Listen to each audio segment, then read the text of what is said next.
Olá, amigos do YouTube, estamos de volta hoje para dar continuidade à nossa leitura a partir do capítulo 5 do Evangelho de Marcos.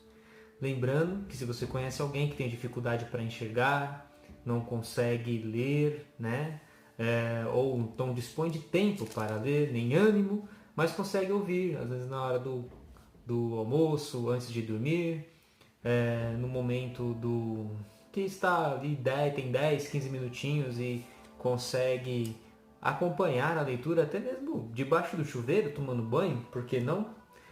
Então compartilhe esse vídeo, indique e sem mais demoras, vamos continuar a nossa leitura a partir do capítulo 5 do Evangelho de Marcos. Vamos lá. Chegaram ao outro lado do mar, a região dos Gerazenos. Logo que Jesus desceu do barco, caminhou ao seu encontro, vindo dos túmulos, um homem possuído por um espírito impuro. Habitava no meio das tumbas e ninguém podia dominá-lo, nem mesmo concorrentes. Muitas vezes já o haviam prendido com grilhões e algemas, mas ele arrebentava os grilhões e estraçalhava as correntes, e ninguém conseguia subjugá-lo. E sem descanso, noite e dia, perambulava pelas tumbas e pelas montanhas, dando gritos e ferindo-se com pedras. Ao ver Jesus de longe, correu e prostrou-se diante dele, clamando em alta voz: Que queres de mim, Jesus, Filho do Deus Altíssimo? Conjura-te por Deus que não me atormentes. Com efeito, Jesus lhe disse: Sai deste homem, espírito impuro. E perguntou-lhe: Qual é o teu nome? Respondeu: Legião é meu nome, porque somos muitos. E rogava-lhe insistentemente que não os mandasse para fora daquela região. Ora, havia ali, passando na montanha, uma grande manada de porcos. Rogavam-lhe então os espíritos impuros, dizendo: Manda-nos para os porcos, para que entremos neles. E ele o permitiu. E os espíritos saíram, entraram nos porcos, e a manada, cerca de 2.000, se arrojou no precipício abaixo e se afogaram no mar. Os que apacentavam fugiram e contaram o fato na cidade e nos campos, e as pessoas correram ao ver o que havia acontecido. Foram até Jesus e viram um endemoniado sentado, vestido e em são juízo, aquele mesmo que tivera a legião. E ficaram com medo. As testemunhas contaram-lhes o que acontecera com o endemoniado e o que houve com os porcos. Começaram então a rogar-lhe que se afastasse do seu território. Quando entrou no barco, aquele que fora endemoniado rogou-lhe que o deixasse ficar com ele. Ele não deixou e disse-lhe: Vai para a tua casa e para os teus, e anuncia-lhes tudo o que fez por ti o Senhor na sua misericórdia. Então ele partiu e começou a proclamar na Decápole o quanto Jesus fizera por ele, e todos ficaram espantados. E de novo, atravessando Jesus de barco para o outro lado, uma numerosa multidão o cercou e ele se deteve à beira-mar. Aproximou-se um dos chefes da sinagoga, cujo nome era Jairo, e vendo-o, caiu a seus pés. Rogou-lhe insistentemente, dizendo: Minha filhinha está morrendo. Vem e impõe nela as mãos para que ela seja salva e viva. Ele o acompanhou e numerosa multidão seguia, apertando de todos os lados. Ora, certa mulher que havia 12 anos tinha um fluxo de sangue que muito sofrera nas mãos de vários médicos, tendo gasto tudo o que possuía sem nenhum resultado, mas cada vez piorando mais, ouvira falar de Jesus. Aproximou-se dele por detrás, no meio da multidão, e tocou o seu manto, porque dizia: Se ao menos tocar suas roupas, serei salva. E logo estancou a hemorragia, e ela sentiu no corpo que estava curada de sua enfermidade. Imediatamente Jesus, tendo consciência da força que dele saíra, voltou-se para a multidão e disse: Quem tocou minhas roupas? Os discípulos disseram-lhes: Vês a multidão que te comprime e perguntas quem me tocou? Jesus olhava em torno de si para ver quem havia feito aquilo. Então a mulher, amedrontada e trêmula, sabendo o que lhe havia sucedido, foi cair aos pés e contou-lhe toda a verdade. E ele disse-lhe: Minha filha, a tua fé te salvou. Vai em paz e fique curada desse teu mal. Ainda falava quando chegaram alguns da casa do chefe da sinagoga, dizendo: Tua filha morreu. Por que perturbas ainda o mestre? Jesus, porém, tendo ouvido a palavra que acabava de ser pronunciada, disse ao chefe da sinagoga: Não temas, crê somente. E não permitiu que ninguém o acompanhasse, exceto Pedro, Tiago e João, o irmão de Tiago. Chegaram à casa do chefe da sinagoga e ele viu um alvoroço, muita gente chorando e clamando em voz alta. Entrando, disse: Por que este alvoroço e este pranto? A criança não morreu, está dormindo. E caçoavam dele. Ele, porém, ordenou que saíssem todos, exceto o pai e a mãe da criança, e os que o acompanhavam, e com eles entrou onde estava a criança. Tomando a mão da criança, disse-lhe: Talitha cum, o que significa: Menina, eu te digo, levanta-te. No mesmo instante a menina se levantou e andava, pois já tinha 12 anos, e ficaram extremamente espantados. Recomendou-lhes então expressamente que ninguém soubesse o que tinham visto, e mandou que dessem de comer à menina. Saindo dali, foi para sua pátria e os seus discípulos o seguiram.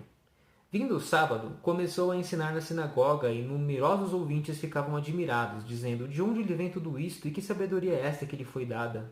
E como se fazem tais milagres por suas mãos? Não é este o carpinteiro, filho de Maria, irmão de Tiago, José, Judas e Simão? E as suas irmãs não estão aqui entre nós? E estavam chocados por sua causa. Jesus lhes dizia: um profeta só é desprezado em sua pátria, em sua parentela e em sua casa. E não podia realizar ali nenhum milagre, a não ser algumas curas de enfermos, impondo-lhes as mãos, e admirou-se da incredulidade deles. E ele percorria os povoados circunvizinhos, ensinando. Chamou a si os 12 e começou a enviá-los 2 a 2, e deu-lhes autoridade sobre os espíritos impuros. Encomendou-lhes que nada levassem para o caminho, a não ser um cajado apenas, nem pão, nem alforge, nem dinheiro no cinto. Mas que andassem calçados com sandálias, e não levassem 2 túnicas. E dizia-lhes: onde quer que entreis numa casa, nela permanecei, até vos retirardes do lugar. E se algum lugar não vos receber, nem vos quiser ouvir ao partirdes de lá, sacudi o pó de vossos pés em testemunho contra eles.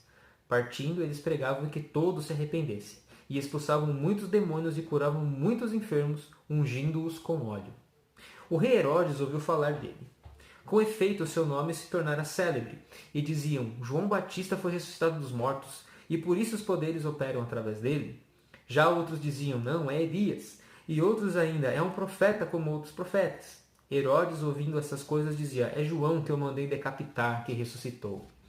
Herodes, com efeito, mandara prender João e acorrentá-lo no cárcere por causa de Herodíades, a mulher de seu irmão Filipe, pois ele a desposara, e na ocasião João dissera a Herodes: não te é lícito possuir a mulher do teu irmão. Herodíades então se voltou contra ele e queria matá-lo, mas não podia, pois Herodes tinha medo de João e, sabendo que era homem justo e santo, o protegia. E quando o ouvia, ficava muito confuso e o escutava com prazer.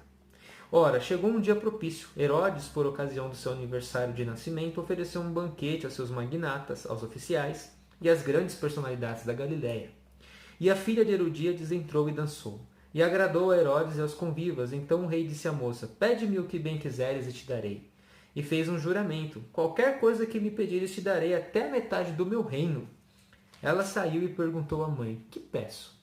E ela respondeu: a cabeça de João Batista. Voltando logo, apressadamente, à presença do rei, fez o pedido: quero que agora mesmo me des num prato a cabeça de João Batista. O rei ficou profundamente triste, mas por causa do juramento que fizera e dos convivas, não quis deixar de atendê-la. E imediatamente o rei enviou um executor com ordens de trazer a cabeça de João. E saindo, ele o decapitou na prisão e trouxe a sua cabeça num prato. Deu à moça e esta a entregou à sua mãe. Os discípulos de João souberam disso, foram lá, pegaram o corpo e o colocaram num túmulo. Os apóstolos reuniram-se com Jesus e contaram-lhe tudo o que tinham feito e ensinado. Ele disse: vinde vós sozinhos a um lugar deserto e descansai um pouco. Com efeito, os que chegavam e os que partiam eram tantos que não tinham tempo nem de comer. E foram de barco a um lugar deserto afastado. Muitos, porém, os viram e, partindo de todas as cidades, correram para lá a pé e chegaram antes deles. Assim ele desembarcou, viu uma grande multidão e ficou tomado de compaixão por eles, pois estavam como ovelhas sem pastor, e começou a ensinar-lhes muitas coisas. Sendo a hora já muito avançada, os discípulos aproximaram-se dele e disseram: o lugar é deserto e a hora já muito avançada. Despede-os para que vão aos campos e povoados vizinhos e comprem para si o que comer. Jesus lhes respondeu: dai-lhes vós mesmos de comer. E disseram-lhe eles: iremos e compraremos 200 denários de pão para dar de comer? Ele perguntou: quantos pães tendes? E de ver. Tendo-se informado, responderam: 5 e 2 peixes. Ordenou-lhes então que fizessem todos se acomodarem em grupos de convivas sobre a grama verde, e sentaram-se no chão, repartindo-se em grupos de 100 e de 50. Tomando os 5 pães e os 2 peixes, elevou ele aos olhos do céu, abençoou, partiu os pães, e deu-os aos discípulos para que lhes distribuíssem.